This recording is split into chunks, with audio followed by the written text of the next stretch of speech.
আজি মই আপোনালোকক মোৰ জীৱনৰ চাঞ্চল্যকৰ ঘটনা এটি ক'ম। শুনিব দেই। এয়া মই বনাইছোঁ আলুৰ চপ, আৰু আলুৰ চপ কাৰ কাৰ প্ৰিয় কমেণ্ট এটা কৰি জনাব। এদিনা ৰাতি 12 বজাত ঘৰৰ সকলো শুই আছিল আৰু হঠাৎ কিটচেনৰ পৰা খটখট আৱাজ আহিল। মইতো একদম ভয় খাই গ'লোঁ। হে ভগৱান, ঘৰত চাগে চোৰ সোমালে। তথাপি মই মনত সাহস গোটাই লাহে লাহে চাবৰ কাৰণে আগবাঢ়িলোঁ আৰু হাতত লৈছিলোঁ এটা বেলনা।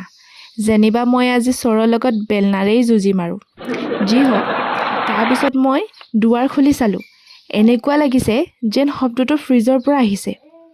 মই লাহে লাহে ফ্ৰিজটো খুলি দিলোঁ আৰু কি দেখিলোঁ জানেনে? আপোনালোকে আচৰিত হ'ব।